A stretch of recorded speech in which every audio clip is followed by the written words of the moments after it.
आणि यानंतर news top 9 मध्ये बघणार आहोत 9 महत्त्वाच्या बातम्या।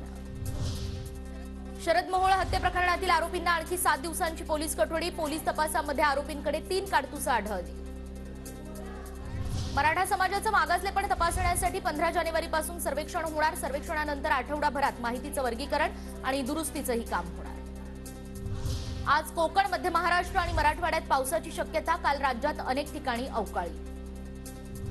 ट्रक चालकांच्या संपाचा कांदा लिलावावर परिणाम। अहमदनगरच्या नेप्ती बाजार समितीमध्ये कांदा लिलाव बंद। दररोज लिलावासाठी 600 ते 700 ट्रक बाजारात येतात। राज्यात श्रीराम प्राणप्रतिष्ठा सोहळा आणि शिवजयंतीला आनंदाचा शिधा देण्यात येणार। राज्य मंत्रिमंडळाच्या बैठकीत निर्णय। राज्यातील एसटी कर्मचाऱ्यांचं वेतन पुन्हा रखडलं। राज्य सरकारकडून महामंडळाच्या खात्यात अद्यापही रकमेची पूर्तता न झाल्यानं पगार रखडले। राज्यभरात अन्न आणि औषध विभागाची हॉटेल्सवर तपासणी मोहीम। ऑनलाईन फूड आणि वाढलेल्या हॉटेलिंगच्या पार्श्वभूमीवर कारवाई। 803 हॉटेल्सला सुधारणा नोटीस। महामार्गांवर लवकरच 187 स्पीड गन इंटरसेप्टर वाहनं तैनात केली जाणार। अपघात टाळण्यासाठी वाहनांचा फायदा होणार।